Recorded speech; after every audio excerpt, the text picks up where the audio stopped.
لیکن یہ اللہ نے بچا لیا. کوئی 1.25 گھنٹے لفٹ میں زندہ رہ کر دکھا دے, اور مجھے تو سٹنٹ بھی پڑے ہوئے, کوئی 1.25 گھنٹے زندہ دکھا کے. اس میں 21 لوگوں کی گنجائش تھی. 1600 kg وزن کا لکھا ہوا تھا اس میں. اوور لوڈ ہو جائے تو یہ آج سے نہیں ہمیشہ سے دیکھا ہے, جہاں اوور لوڈ ہو جائے وہ چلتی نہیں ہے. اگر آپ افورڈ نہیں کر سکتے تو بار ایسوسی ایشن موجود ہے, اسلام آباد ہائی کورٹ کی بار ایسوسی ایشن, وہ ان کو دے سکتی ہے. چیف جسٹس صاحب کو جب خود ہمارے وکلاء جا کے ملے ہیں اور انہوں نے فوری کہا ہے, کل جو آپ کے ساتھ پیش آیا, کہا یہ جا رہا ہے کہ شاید لفٹ اوور لوڈڈ تھی, تو ایگزیکٹلی ہمیں بتائیے کہ کیا لفٹ واقعی اوور لوڈڈ تھی, کیونکہ کچھ لوگ آپ کو سجیشن بھی دے رہے ہیں کہ زیادہ بندے لے کے لفٹ میں نہیں سوار ہونا چاہیے تھا. ایک بات تو یہ ہے کہ میں لے کے سوار ہوا ہی نہیں.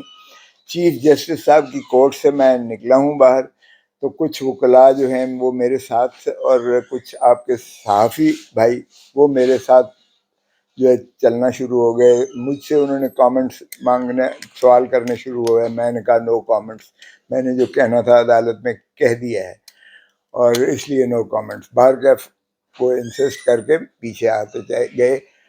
تو لفٹ میں جب میں بیٹھا ہوں 3رے فلور پر, جہاں چیف جسٹس کا ہی جو فلور ہے, وہاں سے میں لفٹ میں بیٹھا ہوں, تو ہمارے ساتھ جو ہے 15-16 کے قریب جو ہے دوست ساتھی آ گئے. اس میں 21 لوگوں کا, نئی لفٹ ہے, نئی عمارت ہے, بڑی لفٹ تھی, اس میں 21 لوگوں کی گنجائش تھی.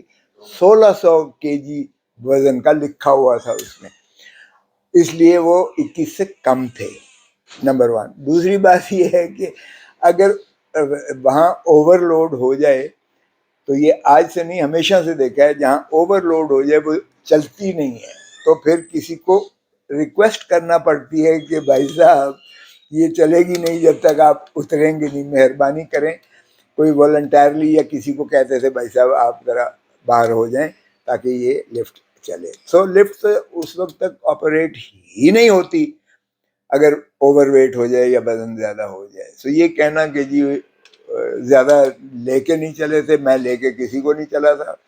دوست آ گئے اور صحافی کچھ آگے, کچھ باقی جو ہے وہ اپنا سٹیئر سے چلنا شروع ہو گئے. ہمارے ساتھ تو 400 بندہ تھا, یا کم از کم 500 وکیل تھا, تو وہ باقی لوگ جو ہے وہ سٹیئرز پر. اب وہ نیچے کھڑے ہوئے ہیں, کدھر گیا لفٹ, کدھر گئی, کھوسا صاحب کدھر گئے. تو وہ پریشانی میں پھر اوپر آئے, کوئی کدھر جائے, کوئی فرسٹ فلور پہ جائے کہاں سٹک ہوگی, سیکنڈ فلور پہ جائے کہاں سٹک ہوگی. تو یہ بات درست نہیں ہے کہ یہ اوور لوڈنگ کی وجہ سے یہ لفٹ کو جو ہے یہ خرابی. اچھا سر, اس واقعے کی ایف آئی آر کس کے ذمہ ہے, کس کے خلاف اس واقعے کی ایف آئی آر ہونی چاہیے اگر یہ حادثہ نہیں ہے تو؟ دیکھیں, میں نے تو کہا کہ ایک ہی وکلا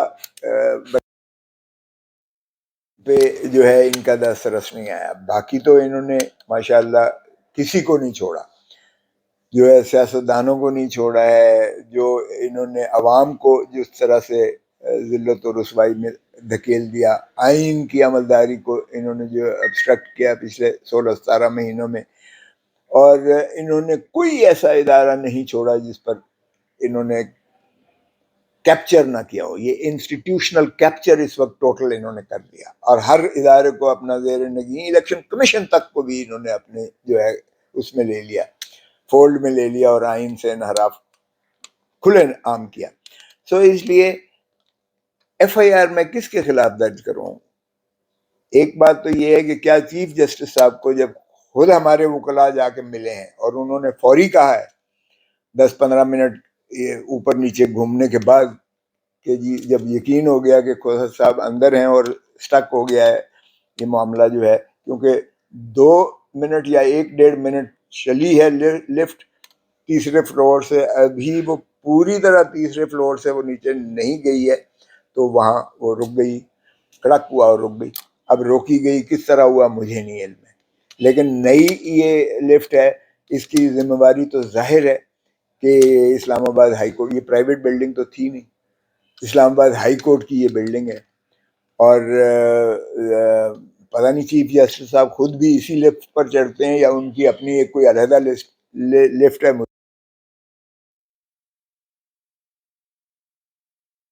جو وہاں کا سربراہ ہوگا جو وہاں کی ایڈمنسٹریشن ہوگی، یہ ان کی ذمہ داری ہے.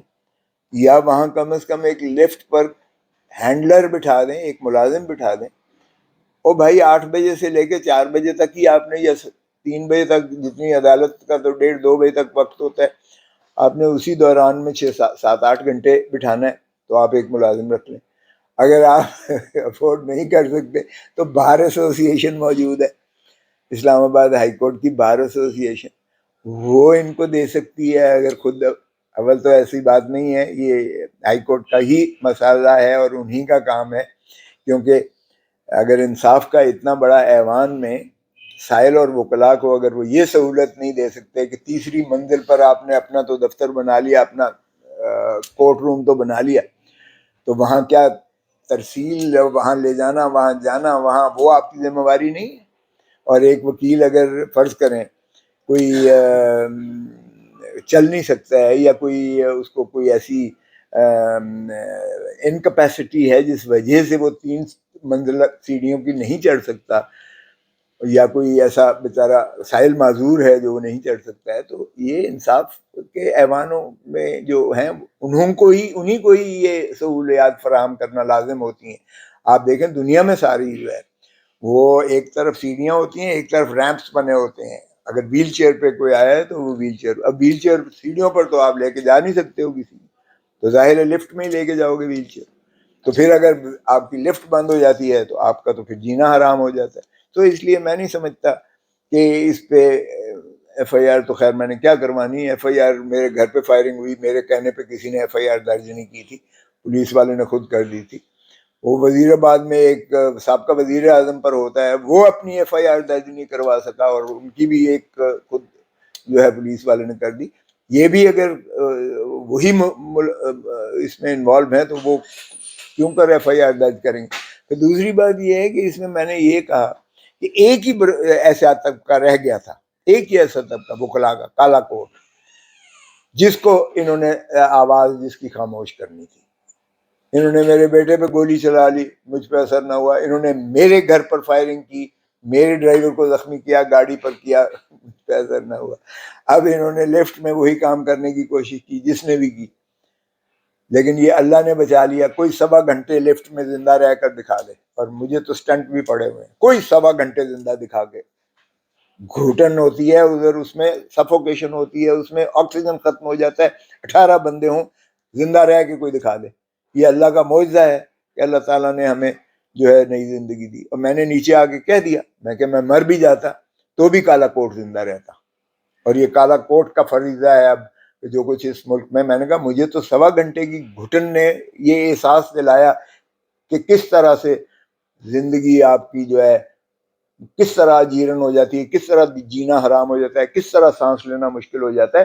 یہاں 25 کروڑ عوام اس ملک کے جس گھٹن سے گزر رہے ہیں، جس کرب اور اذیت سے گزر رہے ہیں، اس کو آپ ذرا دیکھیے گا کہ کس طرح سے. سر آپ وہاں پر جو موجود صحافی حضرات تھے وہ کہتے ہیں کہ ایک وقت ایسا آیا کہ لطیف کھوسہ صاحب نے کلمہ پڑھ لیا، تو کیا کلمے پڑھے تھے؟ بالکل کلمے پڑھے تھے، کلمے بھی پڑھے تھے، اور وہ اس کے بعد انا للہ و انا الیہ راجعون بھی بالکل کہا گیا تھا، سبھی نے کہا تھا. آپ کا مراد ہے وہ ڈانپ آپ رکھا مجھے میں اس لیے کہ میں اللہ پر اتنا زیادہ میرا اعتماد ہے، یقین ہے کہ جو دن لکھے ہوئے ہیں، یہ زندگی، موت، عزت، ذلت، رزق، یہ صرف اللہ، میرے اللہ کے ہاتھ